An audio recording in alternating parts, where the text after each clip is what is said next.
martins.com. Olha, todo mundo bateu de alguma forma diferente, né, a tragédia da Kiss para todo mundo. E a gente ainda estava muito impactado por tudo que a gente recebia de relatos de Santa Maria. E o jornal O Globo talvez tenha sido um ponto, foi com certeza um ponto fora da curva, porque além da cobertura da tragédia, ele trouxe na capa um texto do Carpinejar, que é a maior tragédia de nossas vidas. Esse texto, inclusive, está no livro do Carpinejar, o Me Ajude a Chorar, na Berta Brasil, hoje em 6ª edição, um livro de 2014, onde o Carpinejar abre dizendo que morri em Santa Maria hoje. Quem não morreu? Morri na Rua dos Andradas, 1925, numa ladeira encrespada de fumaça. A fumaça nunca foi tão negra no Rio Grande do Sul, nunca uma nuvem foi tão nefasta, nem as tempestades mais mórbidas e elétricas desejam sua companhia. Seguirá sozinha, avulsa, página arrancada de um mapa. E aí segue esse texto que estava publicado na capa do jornal O Globo e se encerra da seguinte forma: a saída era uma só e o medo vinha de todos os lados. Os adolescentes não vão acordar na hora do almoço, não vão se lembrar de nada ou entender como se distanciaram de repente do futuro. 242 jovens sem o último beijo da mãe, do pai, dos irmãos. Os telefones ainda tocam no peito das vítimas estendidas no ginásio municipal.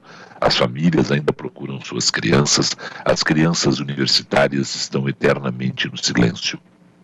Desculpe, as crianças universitárias estão eternamente no silencioso. Ninguém tem coragem de atender e avisar o que aconteceu.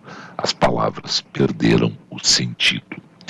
Mas a gente vai procurando sentidos na vida, né? E amanhã o Carpinejar vai ter que procurar sentidos para mais uma vez tratar do assunto.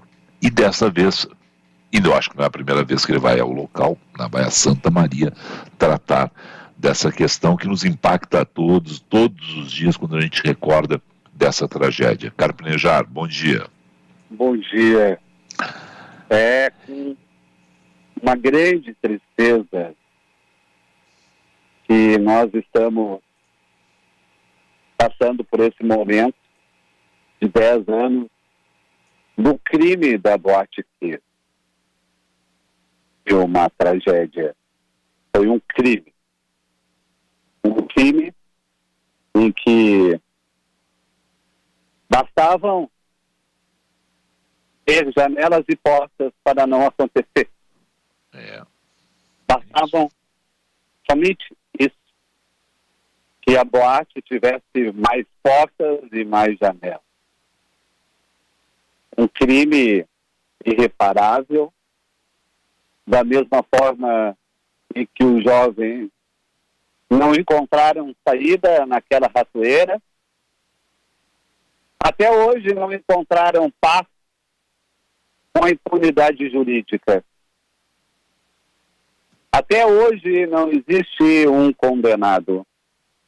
O júri foi cancelado, foi anulado, e fica cada vez mais difícil falar do assunto, porque as pessoas vão esquecendo, as pessoas vão cansando, as pessoas vão desistindo de protestar.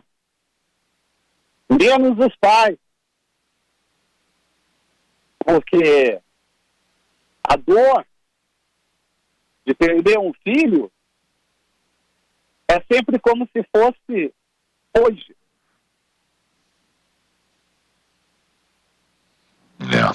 Eu não imagino, né, e não quero imaginar, e não quero passar por isso, né? Essa dor de perder um filho é algo que ninguém está preparado. Eu vi o que aconteceu com vários amigos meus e vi o que aconteceu com meus pais. Imagino aquilo tudo que tenha passado, né, com pessoas que perderam mais de um filho nessa tragédia, e na maneira como foi uma tragédia como essa, uma ratoeira daquelas, né, e as pessoas pensando em ir lá se divertir, né, e acontece tudo o que aconteceu na Kiss. Carpinejar, você vai amanhã a Santa Maria. né?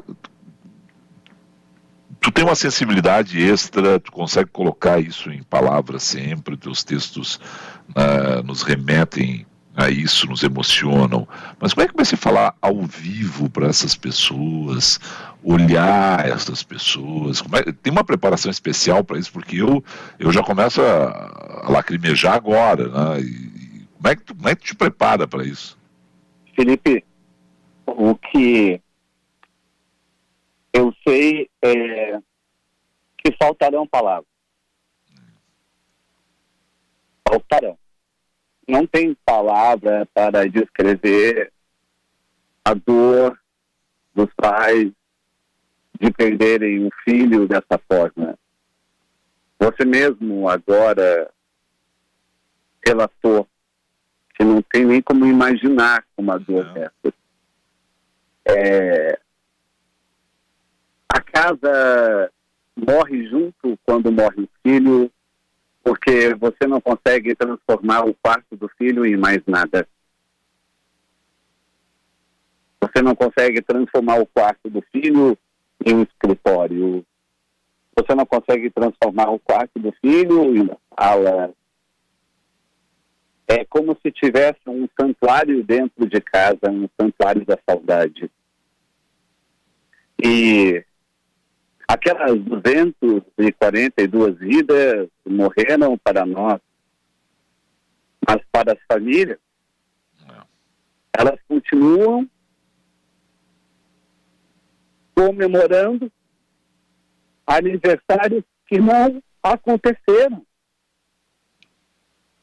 É como soprar velas apagadas de uma tocha. Você fica fantasiando como o filho está, o que estaria fazendo, se ele estaria formado, se estaria casado, se estaria em viagem, ano por ano. São 10 anos de imaginação, de vida paralela, acontecendo dentro do coração desses pais. É terrível. Então, eu tenho certeza que faltarão palavras, mas não faltará afeto da minha parte. É bem isso. Abraço. Echauri. Eu vou abraçar. É abraçar. É bem. Por sinal, abraço e relacionamento. Eu quero falar contigo sobre relacionamento, porque, olha, rapaz, até pra gente deixar mais leve essa coisa, mas Echauri, alguma questão aí? Sim, porque a gente recebe algumas mensagens da audiência dizendo que, poxa vida, já faz 10 anos, as famílias precisam descansar, as almas precisam descansar, por que vocês ficam falando tanto? Eu queria te ouvir, Carpinejar, sobre isso, sobre a necessidade da gente ficar falando sobre o tema, porque afinal de contas fazem 10 anos e não tem ninguém preso. Como é que tu enxerga essa questão da ferida aberta e se falar sobre isso incessantemente ajuda a pelo menos amenizar um pouquinho a dor dessas pessoas, ou tem o sentido contrário? Isso só remexe na ferida e causa um dano maior? O que tu acha sobre isso? Só o esquecimento infecciona a ferida. Só o esquecimento.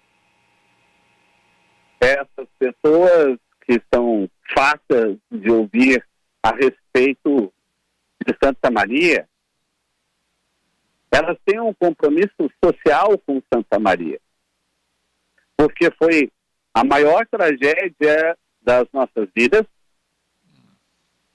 e hoje é a maior impunidade da nossa história jurídica. Somos um mau exemplo para o país. Temos que falar, porque nada foi resolvido. É um absurdo que todas as autoridades tenham ficado de fora do rol de acusados. É um absurdo que a gente trate as vítimas de Santa Maria, os familiares das vítimas de Santa Maria, como se fossem teimosos, lunáticos. como se eles tivessem que seguir a vida. Se a gente não conseguir consertar isso, a gente nunca vai ter justiça no Estado. É uma mácula, é uma mancha. É verdade. Carpinejar, por sinal, deixa eu só fazer um registro aqui. Depois é Nunca, né? O livro do Carpinejar, que trata muito de luto, em função de Covid, em função de outras questões também, mas também com todo esse aprendizado e com todas essas lembranças de Santa Maria da Quis, né? Essa questão do luto, ela tem que ser resolvida no âmbito pessoal, mas o Carpinejar lembra e tem que ser também no âmbito da sociedade, na questão jurídica. Não é por isso que esse assunto não sai. Os ouvintes, eles não estão errados, né? É pesado o assunto, é difícil o assunto. É um assunto que nós não gostaríamos de estar tratando. A gente não gostaria de primeiro ter 242 pessoas mortas numa boate. Estão lá para festejar. Depois a gente não gostaria de estar, como faz muito bem o Carpinejar, lembrar que 10 anos depois não tem um ponto final essa situação jurídica ainda. É um absurdo. E por isso a imprensa remexe no assunto, mesmo que muita gente não estão erradas, mas diga assim, mas ainda esse assunto, deixa descansar os mortos. Mas essa questão do luto ainda tem que ser bem resolvida, né, Carpinejar? Precisa ter um propósito, precisa ter um sentido, mesmo que seja um sentido inventado, e não tem. Invente, Felipe, de tentar ligar 134 vezes para uma pessoa. Faça esse exercício. 134 vezes foram as tentativas de uma mãe para falar que a sua filha é morta. 134 vezes sem parar. Se a gente tiver que escrever centenas e centenas de textos, escreveremos até que alguém atenda esse maldito telefone. E nesse caso aí, quem tem que atender esse telefone e que tem que fazer essa situação ter um ponto final nessas outras questões ainda é o judiciário brasileiro. Tem que dar um ponto final tem que dar um ponto final nessa história. Tem que atender o telefone. O judiciário tem que atender o telefone. Eu não vou cansar de escrever. Não vou cansar. Não, e faz muito bem. Chamada a mais. E nos representa cada vez que tu faz isso, quero dizer assim, porque muitas vezes é doloroso, mas é bem isso. Não podemos esquecer, não podemos deixar de fazer essa ligação até que nos atendam, não? Porque é o nosso dia a dia, a nossa obrigação enquanto jornalistas, enquanto comunicadores. Só para o Depois é Nunca, foi lançado pela Record, onde o Fabrício é Carpinejar, né? Agora é Carpinejar, mas eu te chamei de Fabrício a vida inteira. Não, mas o Carpinejar trata, né, desse assunto do luto. Me diz uma coisa, só para nós deixar um pouquinho mais leve, que eu acho que esse recado aqui da Kiss já foi dado, né? Como é que foi o sarau na terça-feira? Para a gente pegar e falar de relacionamentos, eu fico impressionado, né, porque nem sempre eu consigo acompanhar, procuro acompanhar as tuas crônicas na 0 Hora, mas nem sempre consigo. E aí, de vez em quando, abro lá o Instagram de alguém e, bum, tem uma frase do Carpinejar a respeito de relacionamento, certeira. E aí, como é que foi o sarau na terça em Porto Alegre? Foi emocionante, porque o tema era quando o amor acaba, né? Exato. Lotamos o Ocidente em pleno janeiro.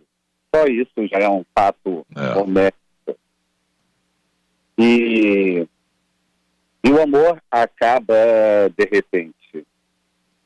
e não tem mais o que fazer. Antônio Maria tem uma frase que eu acho maravilhosa. O cronista Antônio Maria. O amor é como perna de cavalo.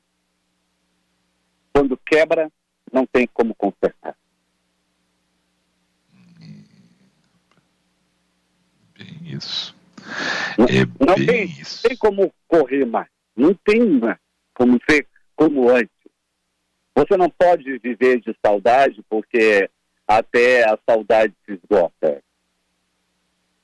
É como cair de um feitiço. Deixar de amar é perder a paciência, é perder a tolerância. De repente, você não suporta mais ouvir aquela voz, você não suporta mais ouvir aquela mastigação na mesa, você não suporta mais ouvir o ronco, você não suporta mais ouvir as brincadeiras. O amor perde os ouvidos do coração. Você tinha antes uma paciência que não tem mais. O morador vira hóspede. Você só quer mandar o hóspede embora. Você fica tomado de ranço. Ontem, você ainda estava feliz com o relacionamento e, de repente, você está com ranço do relacionamento porque acabou o feitiço. Eu falo, a gente não cansa de amar, a gente cansa de não ser amado. De tanto tentar, você não quer mais.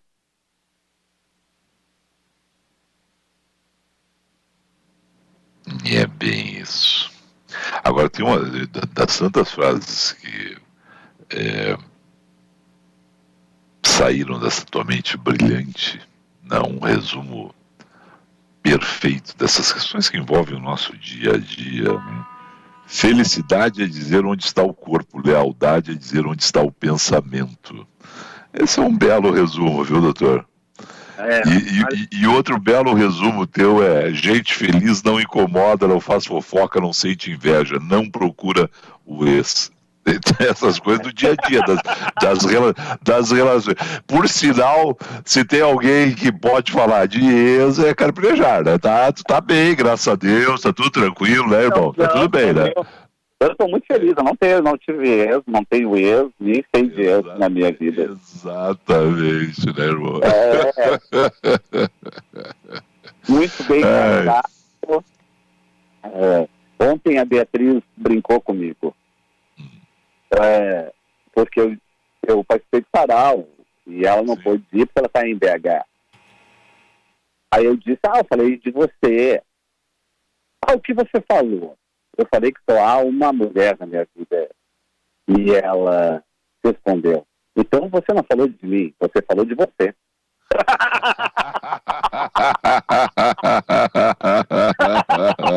Brilhante. E aí vamos mudar o assunto, porque foi uma ganhada. O que eu faço hoje é aplaudir. Assim, ó, quando a pessoa é mais inteligente, aplauda. Claro. Não entra em bola dividida. E isso a gente já aprendeu de não entrar em bola dividida, né? Exato. O orgulho só nos emburrece. E a gente tem que aprender mesmo, né? Que o outro é diferente. A gente não faz isso no relacionamento. Se minha esposa pede um copo d'água, eu vou querer agradar, surpreender e trazer uma limonada. Ela pediu um copo d'água. Eu apareço com uma limonada. Porque eu quero crédito do meu amor. Mas eu desrespeitei o que ela queria. Ela só queria água. E ela sabe melhor de si do que eu. Dê o que a pessoa quer. Não o que você imaginou. Apenas escute. E você será feliz. Bem isso.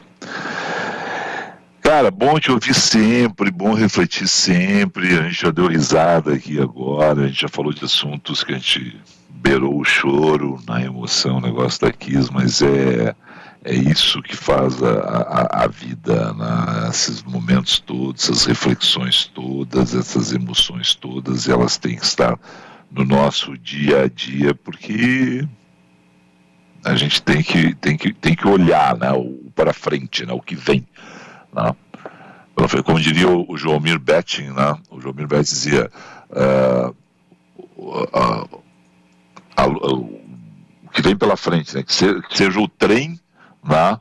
mas né? que a gente consiga vislumbrar tudo dele, né? Que ele ilumine o caminho da gente, né? Num túnel escuro.